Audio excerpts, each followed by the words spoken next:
سلام دوستان، در این قسمت میریم به سمت دره دلفین ها. ابتدا باد لاستیک های ماشین رو کم میکنن تا در مسیر خاکی که در پیش رو داریم بتونیم رانندگی کنیم. میشنویم توضیحات راهنمای تور رو در مورد مناطقی که بازدید خواهیم کرد و تاریخچه و نحوه ایجاد این مناطق. اینجا شهر شهرداد. ما از شهر شهرداد تو حاشیه کلوتا اومدیم، تقریبا رسیدیم به انتهای منطقه. جاده میاد سر منطقه کلوتا رو قطع میکنه و میره به سمت شرق ایران، به سمت مهربند. ما دقیقا هویت مکانیمون اینجا میشه شمال، جنوب، شمال، جنوب، شرق، غرب. ما تو شمال منطقه کلوتا اینجا منطقه گندم بریان داریم. هدف رفت ما از اینجا 38 کیلومتر به سمت شمال. یه تیکر که رو آسفالت اومدیم، 38 تیکه انتها رو باید روی خاکی بریم تا برسیم به این منطقه. 38 کیلومتر خاکی بریم. منتها توی 38 کیلومتر ما توقفایی رو داریم. تقریبا 10 کیلومتر اول میرسیم به دره دلفینا. 5 کیلومتر بعد میرسیم به منطقه به نام جنگل. توی 10 کیلومتر بعدی میرسیم به دشت عمیق. 3 تا توقف داریم. طول منطقه کلوتا 180 کیلومتر. یعنی عارضه‌ای که پشت سرمونه 180 کیلومتر از شمال رفته به سمت جنوب. و عرضش 75 کیلومتر. حالا چه عاملی باعث شده شکل بگیره؟ ما یک رودی رو داریم به نام رود شور که دقیقاً از حاشیه گندم بریان الان میچرخه، بعد از منطقه کلوتا وارد لوت میشه. کلوتا مثل 1000 تا دالون کنار هم دیگه است، 1000 تا راه که همه از شمال به جنوب. شما تو کلوتا به راحتی نمیتونی بری به شرق یا بری به غرب. منتها چه عاملی اینا رو برش زده؟ رود شور در میلیون ها سال فوران اتفاق میفته، راه رود بسته میشه، یه سد طبیعی شکل میگیره، سیل اتفاق میفته. تو میلیون ها سال هر بار که رود تغییر مسیر داده یک راهی رو به وجود آورده تا رسیده به نقطه فعلی.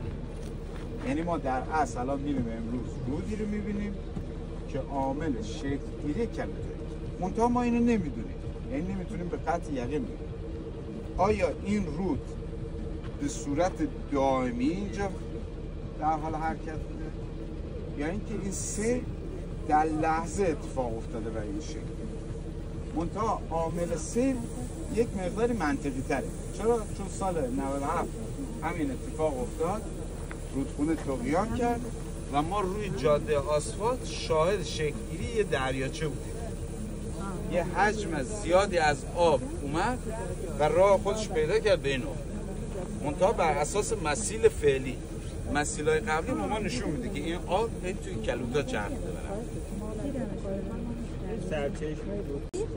اینجا هم شهر شهرداده، این رشته کوه میاد میره به سمت نوار شرقی. انتهای این رشته کوه شهر بیرجند. اینجا بیرجند. رود شور از بیرجند در حدود 200 کیلومتر توی این حاشیه میاد.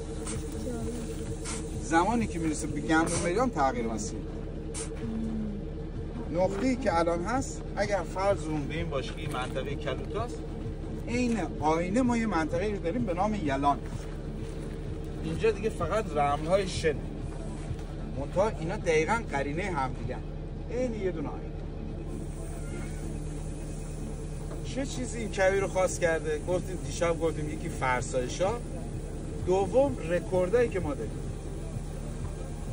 گرمترین نقطه کره زمین، پیدا شدن قدیمی ترین پرچم فلزی جهان، درفش شهرداد 6000 سال قدیم. گرمترین نقطه داخل منطقه یلان. اینجا شما دیگه یه دونه سنگ هم نمی‌بینید، فقط رمل شل. منتها رکورد گرمترین منطقه کلوتا گودترین نقطه فلات ایران. رکورد بعدیش ارتفاع 114 متر از سطح دریا. ببین تا اینجا شد 3 تا رکورد.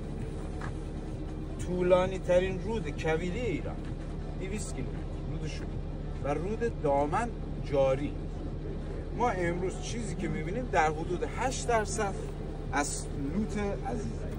برای دیدن بقیه شما واقعا نیاز دارین که حداقل بین 7 تا 8 روز زمان بذارین که تیکه تیکه بتونین این نقاط رو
بستر یه دریایی به نام دریای تیتیس.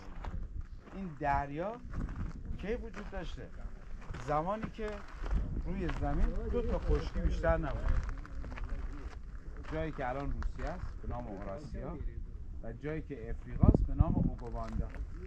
در نظر بگیرید تمام زمین زیر آب، فقط 2 تا خشکی از این پهنه‌ها خالی، اوراسیا با در بین ما اقیانوسی وجود داشت به نام این اقیانوس یک سرچ کنید بزنید جابجایی صفحات زمین میاد یه فیلم 2 دقیقه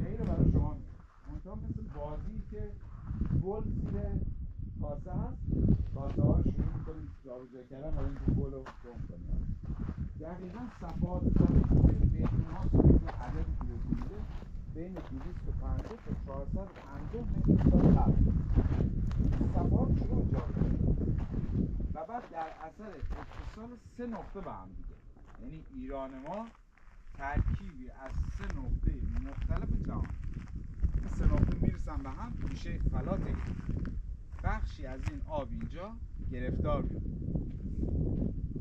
دریا رو دیدین که موج داره بالا، همین موج در کف دریا هم داره اتفاق. نگاه کنیم پرینتر دیدین چجوری عقب جلو میشه چاپ میکنه، جوهر رو میپاشه. همین اتفاق توی بافت گلولایی که توی دریاچه اومده میبینید. این گلولای ذره ذره توی بستری جمعش یه بافت نرمی رو اون زیر به وجود میاد. این بافت نرم به واسطه یکی از دلایل گفتیم روده، چون این بافت در یه زمانی میرسه که این دریاچه دیگه خشک میشه، هم به واسطه اون تابش مستقیم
تنهایی یک دشت بزرگ که مثل غربت شب بی انتهاست، یه درخت تن سیاه سر بلند، آخرین درخت سبز سر پاست، رو تنش زخمه ولی زخم تبر، نه یه قلب تیر خورده نه یه اسم، شاخه هاش پر از پرنده هاست، کندوی پاک دخیله و طلسم.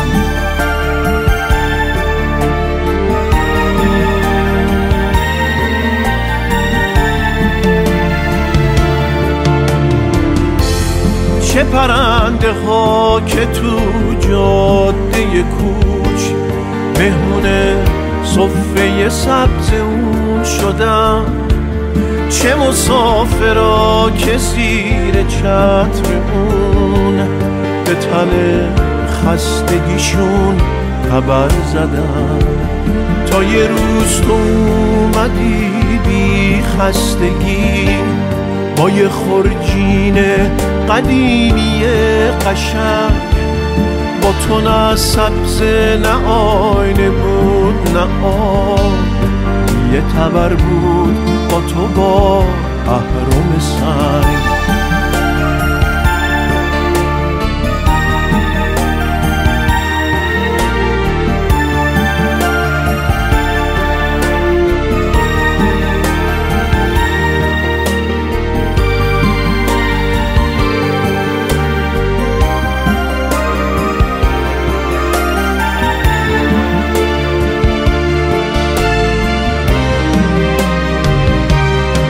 درخت سربلند پرغرور که سرش داره به خورشید میرسه منم اون درخت تن سپرده به تبر که واسه پرنده ها دلواپس منم من صدای سبز خاک سربیم صدایی که خنجرش رو به خداست صدایی که توی بهده شب دشت نعره‌ای نیست ولی اوج یک صداست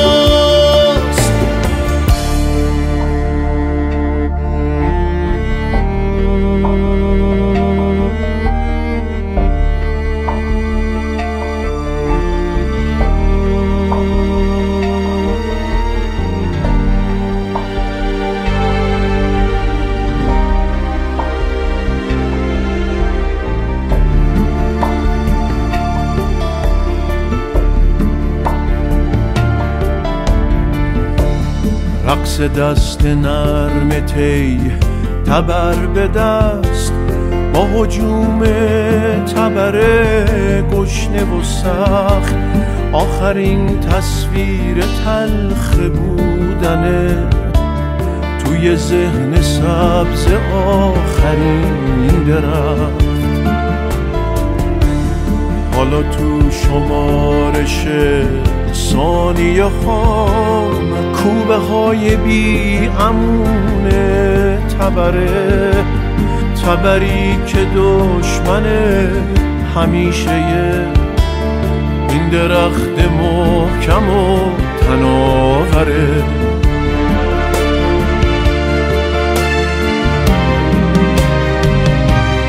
من به فکر خستگی های پرنده ها تو بزن تبر بزن من به فکر قربت مسافران آخرین ضربه رو محکم‌تر بزن من به فکر خستگی های پرنده ها تو بزن تبر بزن من به فکر قربت مسافران آخرین ضربه رو محکم‌تر بزن من به فکر خستگی های پرنده ها تو بزن تبر بزن من به فکر قربت مسافران آخرین ضربه رو محکم‌تر بزن آخرین ضربه رو محکم‌تر بزن آخرین ضربه رو محکم‌تر بزن آخرین ضربه رو محکم‌تر بزن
عکس‌های منتخب این قسمت رو ببینیم. با امید دیدار شما در قسمت آینده با بازدید از دشت عقیق و گندم.